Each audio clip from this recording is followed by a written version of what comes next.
الحمد لله رب العالمين والصلاة والسلام على رسوله الأمين وعلى آله وأصحابه أجمعين أما بعد أعوذ بالله من الشيطان الرجيم يا أيها الذين آمنوا كتب عليكم الصيام كما كتب على الذين من قبلكم لعلكم تتقون.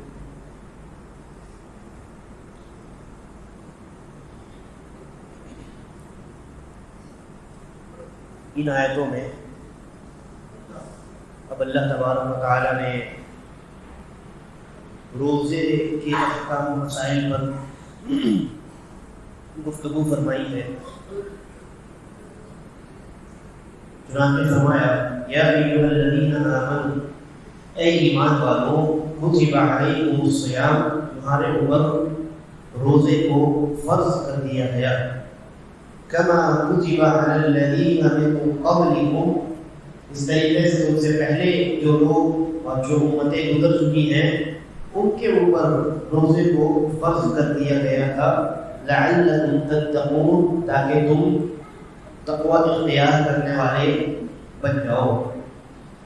اس آیت کریمہ میں اللہ تبارک و تعالی نے روزے کی تاریخ کو بیان کیا ہے کہ یہ روزہ جو مسلمانوں کے اوپر فرض قرار دیا گیا، یعنی رمضان کے روزے،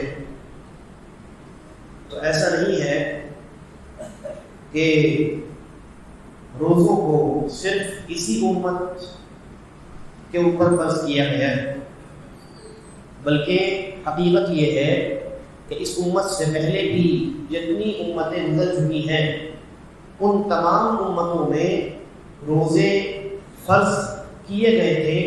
روزے کا وجود تمام امتوں میں تھا.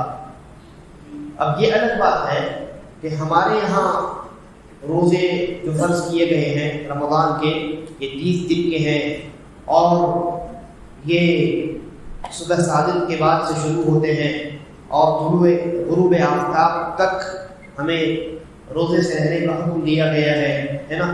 اور بھی جتنے مسائل ہیں اور ابھی جن کا تذکرہ بھی آئے گا، یہ مسائل ضروری نہیں ہے کہ انہی مسائل کے ساتھ ساتھ بالکل ایسے ہی پچھلی قوموں کے اوپر بھی روزوں کو فرض کیا گیا. بس اللہ تبارک و تعالیٰ نے ہمیں یہ خبر دی ہے کہ روزے جیسے تمہارے اوپر فرض ہیں اسی طریقے پر تم سے پہلی امتوں پر بھی فرض کیے گئے. ان کے مسائل الگ ہو سکتے ہیں، روزے کا طریقہ ان کا الگ ہو سکتا ہے، روزے کا وقت ان کا الگ ہو سکتا ہے، اور روزے میں بہت ساری چیزیں جو حلال ہیں جو حرام ہیں ان میں بھی اختلاف ہو سکتا ہے. اصل چیز روزہ تو موجود ہے تمام امتوں میں، لیکن کوئی ضروری نہیں ہے کہ جس شکل میں اور جس صورت میں روزہ امت مسلمہ میں پایا جاتا ہے بالکل اسی شکل و صورت میں پچھلی قوموں میں بھی پایا جاتا ہوگا. یہ ضروری نہیں، اور اس لیے بھی ضروری نہیں ہے کیونکہ دیکھیے ابھی آپ دیکھیں گے آگے کہ روزہ جو ہے وہ جب فرض کیا گیا تو اس میں کچھ مسائل ایسے تھے جو آگے چل کر کے بدل دیے گئے. اس سے بھی پہلے اللہ تبارک و تعالیٰ نے یہ جو رمضان کے روزے فرض کیے ہیں یہ اچانک فرض نہیں کر دیے. رمضان کے روزے اچانک فرض نہیں کر دیے. نبی اکرم صلی اللہ علیہ وسلم مکی زندگی میں جب تک رہے روزے فرض قرار نہیں دیے گئے. اس کے بعد جب آپ مدینہ تشریف لائے تب اللہ تبارک و تعالیٰ نے روزے کو فرض تو قرار دیا، لیکن سب سے پہلے اس روزے کو اللہ رب العالمین نے واجب قرار دیا تھا وہ رمضان کے روزے نہیں تھے. جی نہیں، وہ رمضان کے روزے نہیں تھے. عبداللہ بن عباس وغیرہ کی روایت ہے رضی اللہ عنہما کہ نبی اکرم صلی اللہ علیہ وسلم جب مدینہ تشریف لائے تو آپ نے عاشورہ کا روزہ رکھا اور تمام مسلمانوں کو عاشورہ کا روزہ رکھنے کا حکم دیا. بلکہ صحابہ کرام یہاں تک بیان کرتے ہیں کہ چھوٹے چھوٹے جو ہمارے گھر میں بچے ہوا کرتے تھے تو ہم تمام روزہ رکھا کرتے تھے کیونکہ واجب تھا روزہ رکھنا عاشورہ پر. اس لیے اپنے چھوٹے بچوں کے ہاتھ میں اگر وہ رونا دھونا کرتے، کھانا پینا مانگتے تو ان کو کھلونے ہم دے کر کے مجبور کر دیا کرتے تھے، ان کو بھی روزہ رکھواتے تھے. تو مدینے کی ابتدائی زندگی میں بھی اللہ تبارک و تعالیٰ نے اچانک 30 دن کے روزے فرض قرار نہیں دیا رمضان کے، بلکہ پہلے صرف 1 دن کا روزہ یعنی عاشورہ کا روزہ مسلمانوں کے اوپر واجب ہو گیا. پھر اس کے بعد حضرت عائشہ رضی اللہ عنہا کی روایت ہے پھر اللہ تبارک و تعالیٰ نے جب رمضان کے ان روزوں کو ان آیات کو نازل کر کے فرض قرار دیا تب وہ عاشورہ کا ایک دن کا جو روزہ واجب تھا اب وہ واجب نہ رہا. چنانچہ اللہ کے نبی صلی اللہ علیہ وسلم نے فرمایا کہ اب جو چاہے عاشورہ کا روزہ رکھے اور جو چاہے روزہ نہ رکھے، ضروری نہیں ہے روزہ رکھنا، رکھے گا تو اس کی الگ فضیلت ہے جو اس انسان کو حاصل ہو جائے گی. تو آپ نے دیکھا اللہ تبارک و تعالیٰ نے اچانک روزے کو فرض قرار نہیں دیا. مکی زندگی میں تو روزہ فرض ہی نہیں تھا، پھر مدینی زندگی میں ابتدائی عہد میں شروعات میں جو ہے وہ عاشورہ کا صرف ایک روزہ فرض ہوا، اور پھر اس کے بعد جا کر کے اللہ تبارک و تعالیٰ نے یہ یعنی 30 کے 30 روزے فرض قرار دیے. تو یہ جو ہے روزوں کی تاریخ ہے. اور جیسا کہ میں نے عرض کیا پچھلی قوموں کے اللہ تبارک و تعالیٰ نے روزے کو ان کے لیے بھی فرض قرار دیا تھا. اس کے بعد فرمایا لعلکم تتقون کہ ان روزوں کو تمہارے اوپر یا تم سے پہلے جتنی قومیں گزری ہیں ان کے اوپر ہم نے جو فرض قرار دیا ہے اس کا مقصد اور اس کی اصل غایت کیا ہے؟ لعلکم تتقون، تاکہ تم تقوی اختیار کرو، تاکہ تم تقوی اختیار کرنے والے، اللہ سے ڈرنے والے، پرہیزگاری اختیار کرنے والے بن جاؤ، نیک اور صالح بن جاؤ. تقوی کا کیا معنی ہوتا ہے؟ تقوی کا معنی یہ ہوتا ہے کہ انسان اللہ رب العالمین کی شریعت کی روشنی میں اللہ تبارک و تعالیٰ کی اطاعت کرے، اللہ رب العالمین کو راضی کرنے کے ارادے سے، اور اللہ ہی کی شریعت کی روشنی میں اللہ رب العالمین نے جن کاموں سے منع کیا ہے ان کاموں سے بچے، اللہ کے خوف اور اللہ کے سزا کے ڈر کی وجہ سے.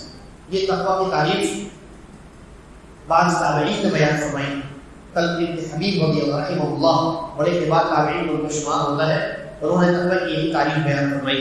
اور ایک بڑی مشہور بات تو آپ جانتے ہیں، حضرت ابی بن کعب رضی اللہ عنہ سے حضرت عمر رضی اللہ عنہ نے سوال کیا تھا کہ آپ بتائیے تقوی کیا ہے. حضرت ابی بن کعب جو قاری قرآن ہے، ابی بن کعب کون ہے؟ قاری قرآن ہے.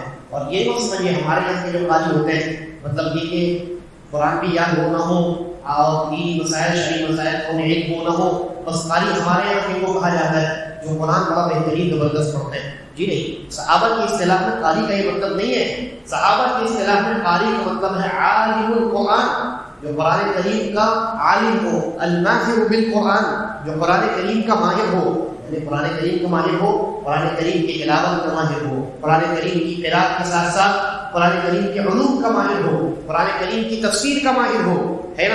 یہ معنی ہوتا ہے قاری قرآن کا. اسی لیے روایات میں آتا ہے بعض جو ہے تابعین نے اس بات کو جس طرح کیا. ایک تابعی ہے وہ سفر کر کے مدینہ پہنچے. تو جب مدینہ پہنچے تو دیکھا کہ مدینے کا حال بڑا عجیب ہے کہ ایک آدمی دوسرے آدمی پر گرتے پڑتے کہیں بھاگ رہا ہے، سارے لوگ کہیں بھاگ رہے ہیں. تو پوچھا کیا ہو گیا ہے، یہ کیا حال ہے مدینے کا؟ لوگ جو ہے گرتے پڑتے وہ بلا کسی پرواہ کے وہ کہیں بھاگ رہے ہیں، کہاں بھاگ رہے ہیں؟ تو انہوں نے جواب دیا، لوگوں نے جواب دیا کہ آپ کو معلوم نہیں آج سید الناس لوگوں کے سردار جناب ابی بن کعب رضی اللہ عنہ کا انتقال ہوا ہے. جناب ابی بن کعب رضی اللہ عنہ کا انتقال ہوا ہے. تو یہ تھے وہ حضرت ابی بن کعب رضی اللہ عنہ. اسی لیے حضرت عمر رضی اللہ عنہ نے یہ بڑا مشکل سوال حضرت ابی بن کعب سے پوچھا، کیونکہ وہ قرآن کریم کے ماہر تھے. چنانچہ قرآن کریم کی روشنی میں وہ جواب دیں. انہوں نے تقویٰ کی تعریف کیا بیان فرمائی، کہا کہ آپ بتائیے، حضرت عمر سے پوچھا. انہوں نے کہا کہ آپ کبھی ایسے راستے سے گزرے ہیں جو بہت تنگ راستہ ہو، بڑا چھوٹا سا چھوٹی سی پتلی سی گلی ہو اور دونوں طرف بہت سارے کانٹے نکلے، یعنی بہت سارے پودے ہوں اور پودے جو ہیں بڑے خاردار پودے ہوں، وہ کانٹے نکلے ہوں دونوں طرف. تو انہوں نے کہا کہ ہاں ایسے راستے سے تو میں گزرا ہوں. کہا تو آپ کیسے گزرے وہاں سے؟ بے پرواہی کے ساتھ گزر گئے، لاپرواہی کے ساتھ گزر گئے؟ جی نہیں. کہا کیسے گزرے؟ تو عمر بن الخطاب رضی اللہ عنہ نے فرمایا کہ میں اپنے دامن کو بچتے بچاتے ہوئے اور دونوں طرف سے اپنے کپڑوں کو سمیٹتے ہوئے تنگ اور پتلی گلی سے بچتے بچاتے تب میں گزرا. تو حضرت ابی بن کعب رضی اللہ عنہ نے فرمایا یہی تقویٰ ہے. تقویٰ یہی ہے کہ انسان زندگی گزارے، اور یہ زندگی وہ پتلی گلی ہے، زندگی وہ پتلی گلی ہے، وہ تنگ راستہ ہے، اور گناہ اور دنیا کی رونقیں اور خواہشات، یہ تمام چیزیں جو ہیں دائیں بائیں اور شیاطین، یہ سب کے سب انسان کا خود اپنا نفس یہ تمام چیزیں کیا ہیں؟ دونوں طرف خاردار وہ جھاڑیوں کی طرح ہیں، وہ سب کانٹے ہیں، ان تمام کانٹوں سے بچ کر کے اس تنگ راستے سے جو انسان گزر گیا وہی انسان متقی، یعنی وہ انسان جو اللہ کی اطاعت کرتے ہوئے، اللہ کی نافرمانی سے بچتے ہوئے، جن کاموں کو کرنے کا حکم دیا گیا ہے ان کو بجا لاتے ہوئے، جن کو منع کیا گیا ہے ان سے اجتناب کرتے ہوئے جو اپنی زندگی گزار گیا، در حقیقت وہی انسان متقی ہے۔ تو اللہ تبارک و تعالیٰ نے فرمایا کہ ہم نے روزے کو جو فرض قرار دیا ہے اس لیے تاکہ تمہارے اندر تقویٰ پیدا ہو سکے۔ ایسا کیوں ہے؟ آپ دیکھیں کہ روزے کے اندر اللہ تبارک و تعالیٰ نے کئی چیزوں کو حرام قرار دیا ہے، اور کچھ ایسی چیزیں ہیں کہ جن کی وجہ سے روزہ انسان کا برباد ہو جاتا ہے۔ انسان اگر گالی گلوچ کرے، اپنی زبان پر کنٹرول نہ رکھے تو اس کا روزہ برباد ہو جاتا ہے۔ انسان اپنی شرمگاہ پر کنٹرول نہ رکھے بھی اس کا روزہ برباد ہو جاتا ہے۔ حتیٰ کہ انسان اپنی بیوی اور اپنی اہلیہ سے بھی رمضان کے دنوں میں خصوصی تعلق قائم نہیں کر سکتا، حالانکہ وہ حلال چیز ہے، انسان اپنی بیوی سے فائدہ اٹھا سکتا ہے، مباشرت اور مجامعات کر سکتا ہے، لیکن رمضان کے دنوں میں حالت روزے میں اللہ تبارک و تعالیٰ نے اس کو حرام قرار دیا ہے۔ کیوں؟ یہ تو حلال چیز ہے نا، حلال چیز کو اللہ نے کیوں حرام قرار دیا؟ تاکہ انسان کی مشق ہو سکے، انسان کی عادت پڑ سکے۔ جب وہ حلال چیزوں کو چھوڑنے کا عادی بن جائے گا تو حرام چیزوں سے بچنا اس کے لیے آسان ہو جائے گا۔ اسی لیے میں درس میں ایک مرتبہ اثر بھی آیا تھا، حضرت عبداللہ بن عمر رضی اللہ عنہ بیان فرماتے ہیں کہ میں اپنے اور حرام چیزوں کے درمیان بعض حلال چیزوں کو رکاوٹ کے طور پر ڈال کر کے رکھتا ہوں۔ کیا مطلب ہوا؟ یعنی حضرت ابن عمر کہتے ہیں کہ کچھ ایسی حلال چیزیں ہیں جو ہے تو حلال، لیکن میں ان حلال چیزوں سے بھی اس لیے بچتا ہوں تاکہ جب میں حلال چیزوں سے بچوں گا تو حرام چیزوں سے بچنا میرے لیے بہت زیادہ آسان ہو جائے۔ تو یہ روزہ ہے اور یہ روزے کا مقصد ہے۔ اس کے بعد اللہ تبارک و تعالیٰ نے فرمایا ایام معدودات، کہ رمضان کے یہ روزے جو ہے یہ چند دن ہے، یہ ہفتوں کا سلسلہ نہیں ہے، مہینوں کا سلسلہ نہیں ہے، سال کا سلسلہ نہیں، چند ایام ہے، صرف ایام معدودات۔ اور وہ کتنے دن ہوتے ہیں؟ 29 سے 30 دن ہوتے ہیں، اس سے زیادہ نہیں ہوتے۔ اور پھر حال یہ ہے کہ یہ 29 سے 30 دن بھی اس قدر بجلی کی رفتار سے گزر جاتے ہیں کہ انسان جب اختتام کو پہنچتا ہے تو سوچتا ہے کہ ابھی تو رمضان کا مہینہ شروع ہوا ہے۔ تو یہ بڑے گنتی کے چند دن ہیں۔ اس کے بعد اللہ نے چند مسائل کا تذکرہ کیا، کہا فمن كان منكم مريضا او على سفر فعدة من ایام اخر، کہ تم میں سے جو مریض ہو، جو بیمار ہو، روزے کی طاقت نہ رکھتا ہو، یا روزے کی وجہ سے مشقت میں پڑنے کا اسے ڈر ہو، خدشہ ہو، یا کوئی انسان تم میں سے سفر میں ہو، تو سفر میں بڑی مشقتیں ہوتی ہیں، لیکن انسان کو سفر کرنا ہوتا ہے، چلنا پڑتا ہے، اور سفر جو ہے اس کو اللہ کے نبی صلی اللہ علیہ وسلم نے وہ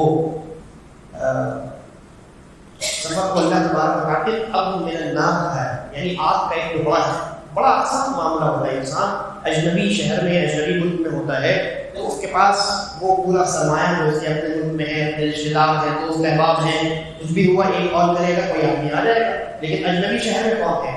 کوئی نہیں ہوتا ہے۔ تو سفر میں انسان جو ہوتا ہے بڑی مشکلات کا سامنا اسے ہوتا ہے، اور اس کو چلنا پڑتا ہے، مشقت کرنا پڑتا ہے، اپنا سامان کو ڈھونا پڑتا ہے، سواری پر سوار ہونا پڑتا ہے۔ تو ایسی حالت میں اگر روزہ اس کے اوپر فرض قرار دے دیا جاتا تو وہ اور زیادہ مشقت میں مبتلا ہو جاتا۔ تو اللہ تبارک و تعالیٰ نے کہا کہ اگر تم میں سے کوئی مریض ہے یا تم میں سے کوئی سفر میں ہے فعدۃ من ایام اخر، تو اس کے لیے جائز ہے کہ وہ روزہ ترک کر دے، رمضان کے ایام میں روزہ نہ رکھے، بعد میں ان روزوں کی قضا مکمل کرے، لیکن یہاں مسئلہ یہ ہے کہ اگر انسان ہلکا پھلکا یعنی بیمار، بہت زیادہ سخت بیمار نہیں، اور روزے کی وجہ سے اس کو کوئی تکلیف نہیں ہوگی، کوئی ایسے ہی کھانے کا دل نہیں چاہ رہا، ہلکی پھلکی اگر انسان کی طبیعت خراب ہوگی تو کبھی بھوکے رہنے کا دل کرتا ہے، لیکن بہت زیادہ مشقت نہیں، اور ڈاکٹر نے 3-4 ٹائم دوا لکھ کر کے دیا نہیں کہ کھانا ہی پڑے گا، نہیں کھانے سے یہ بیماری اور بڑھ جانے کا ڈر ہے، ایسا کوئی معاملہ نہیں، ہلکا پھلکا ایسے ہی انسان کو کبھی کمزوری لگ رہی ہے، کبھی ہلکا سر درد ہو گیا، کبھی ہلکا سا کچھ معاملہ ہوا، پیٹ خراب ہے، ڈاکٹر بولتے ہیں کہ پیٹ خالی رکھو، بہتر۔ تو ہلکی پھلکی بیماری اگر لگی ہے اور روزہ رکھ سکتا ہے، کوئی مشقت نہیں ہے، تو روزہ رکھنا چاہیے اس انسان کو۔ اور اسی طریقے پر اگر انسان سفر میں ہے اور سفر میں وہ بہت آسانی کے ساتھ سفر اپنا جاری رکھ سکتا ہے اور روزہ بھی رکھ سکتا ہے، اس سے کوئی مشقت نہیں ہے، کوئی پریشانی نہیں ہے، تو ایسی صورت میں اس کے لیے بہتر یہی ہے کہ وہ روزہ رکھے، وہ روزہ رکھے۔ رسول اللہ صلی اللہ علیہ وسلم سے سفر میں روزہ رکھنا بھی ثابت ہے۔ البتہ اگر بیماری ایسی ہو کہ روزہ رکھنے کی وجہ سے کچھ نہ کچھ تکلیف ہو جائے گی بیمار کو، یا مسافر کا سفر ایسا ہے کہ کچھ نہ کچھ اگر اس نے روزہ رکھ لیا تو مشقت کا سامنا کرنا پڑے گا، بہت سخت گرمی ہے، اور اس کو راستے میں سفر کرنا ہے تو بھوکا کیسے سفر کرے گا، یا اس کو چلنا ہے، یا کچھ بہت بھاری سامان اٹھانا ہے، تو بہت بڑا مشکل کام کرنا ہے، تو اگر سفر میں ذرہ برابر میں انسان کو یہ محسوس ہو کہ وہ مشقت میں مبتلا ہو سکتا ہے، تو ایسے موقع پر سنت یہ ہے رسول اللہ صلی اللہ علیہ وسلم کی کہ وہ ترک کر کے روزے کو بعد میں روزہ رکھ لے، ان ایام میں وہ روزے کو چھوڑ دے۔ اس کے بعد فرمایا وعلی الذین، اچھا یاد رکھیے کہ مریض جو ٹیمپرری مریض ہے، بعد میں ٹھیک ہو جائے گا، ابھی کچھ مدت کے لیے کسی بیماری میں مبتلا ہو گیا، ملیریا ہو گیا، ٹائیفائڈ ہو گیا، کچھ ہو گیا، تو بعد میں ٹھیک ہو جائے گا، تو جب تک وہ بیماری میں مبتلا ہے رمضان کے مہینے میں روزہ نہیں رکھے گا، لیکن بعد میں وہ روزہ رکھے گا، بعد میں وہ کیا کرے گا، روزہ رکھے گا، وہ فدیہ نہیں دے گا۔ ایسا مریض جو ٹھیک ہو سکتا ہے اس کے لیے فدیہ کا کوئی کانسیپٹ نہیں، وہ فدیہ نہیں دے گا، بعد میں اس کے اوپر کیا واجب ہے، روزہ رکھنا واجب ہے، بعد میں اس کے اوپر روزہ رکھنا واجب ہے۔ اچھا، اس کے بعد اللہ تبارک و تعالیٰ نے فرمایا وَعَلَى الَّذِينَ يُطِيقُونَهُ فِدْيَةٌ طَعَامُ مِسْكِينٍ، اور وہ لوگ جو روزہ رکھنے کی طاقت رکھتے ہیں، اگر وہ روزہ نہ رکھنا چاہے تو نہ رکھے، ایک مسکین کو بس کھانا کھلا دے، ایک مسکین کو، یعنی اگر میں کٹا ایک آدمی ہو، ایک دم صحیح سالم آدمی ہو، رمضان کا مہینہ شروع ہوا، اس کو روزہ رکھنے کا دل نہیں چاہ رہا ہے، تو اللہ تبارک و تعالیٰ نے فرمایا ہے پھر یقوم طعام مسکین، ایک مسکین کو بس ایک روزے کے بدلے کھانا کھلا دے، ہو گیا، اس کو روزہ رکھنے کی ضرورت نہیں۔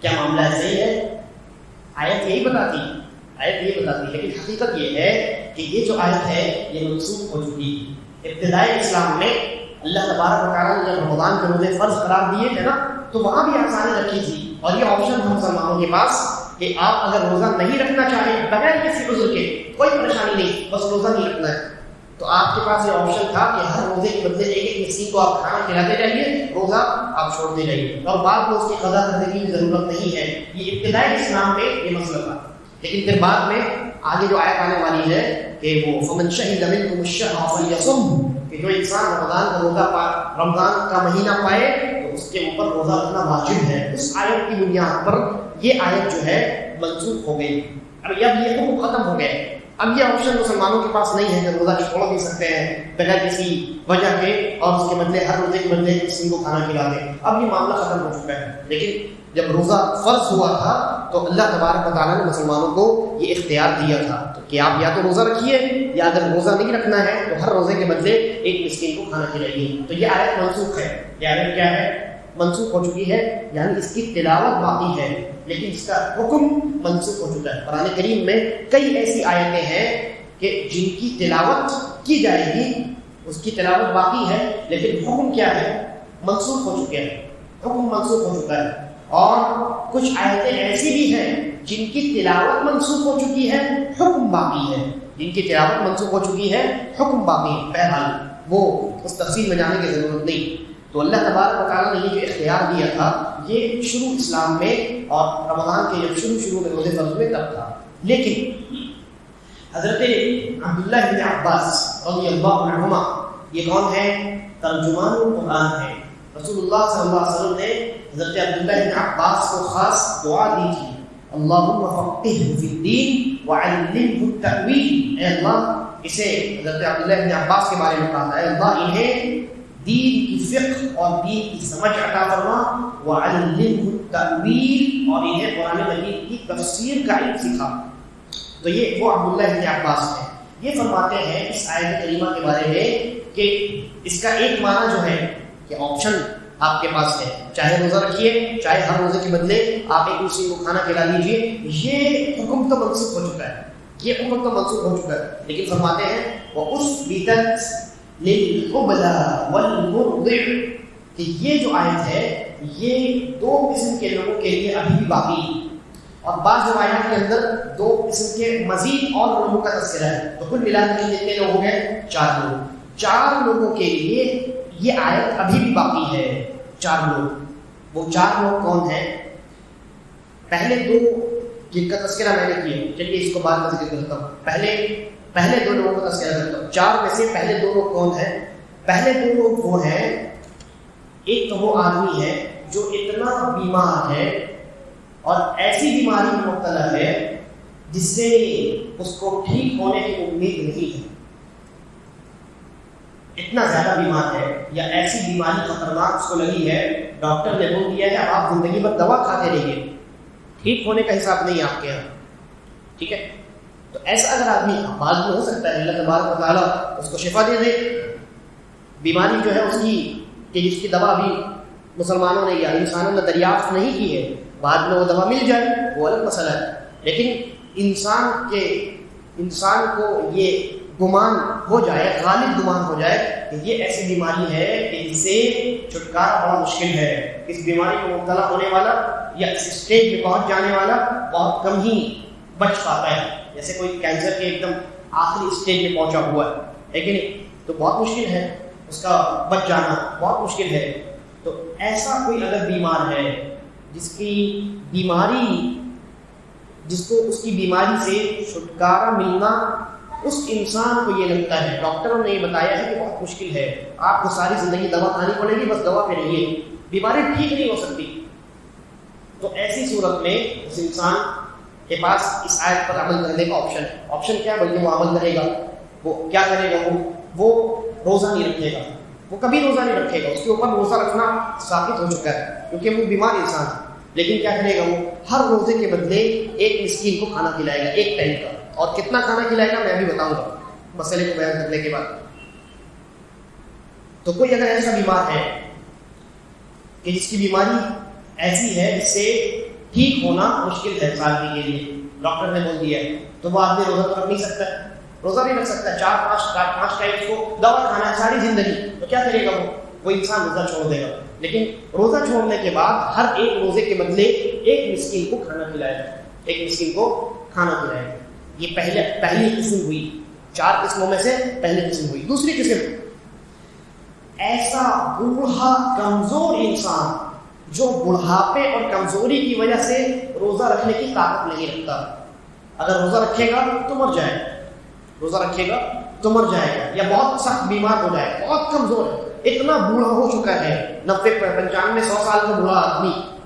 بلکہ وہ تو میں نے بہت زیادہ بول دی. آج کل تو معاملہ یہ ہے کہ تھوڑی سی عمر ہوتی ہے انسان کے اندر کمزوری آ جاتی ہے کہ نہیں، تو بہت زیادہ بوڑھا انسان اگر ہے، جب تک 70 سال کا آدمی، 85-80 سال کا آدمی ہے، بہت کمزور، وہ روزہ رکھنے کی طاقت نہیں رکھتا ہے.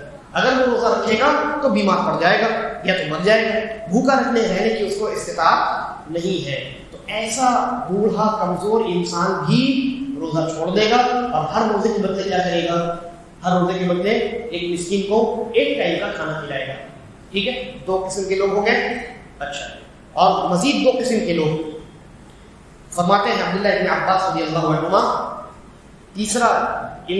تیسری قسم کے لوگ وہ ہیں، کہا کہ ایسی عورت جو پیٹ سے ہو، جو حالت حمل میں ہو، پریگننٹ ہو، پیٹ میں بچہ ہے جس کے، تو اس عورت کو اگر یہ محسوس ہو کہ میں اگر روزہ رکھوں گی تو مجھے یا بچے کو تکلیف ہو سکتی ہے، پریشانی ہو سکتی ہے، دوا وغیرہ کھانے کا معاملہ ہو یا کمزوری کا معاملہ ہو، کچھ بھی ہو، اگر اس کو یہ ڈر ہو کہ روزہ اگر میں نے رکھ لیا تو مجھے تکلیف ہو سکتی ہے یا میرے بچے کو تکلیف ہو سکتی ہے. ٹھیک ہے، تو ایسی صورت میں حضرت عبداللہ ابن عباس رضی اللہ عنہما فرماتے ہیں کہ وہ انسان کیا کرے گا، وہ عورت کیا کرے گی؟ روزہ نہیں رکھے گی.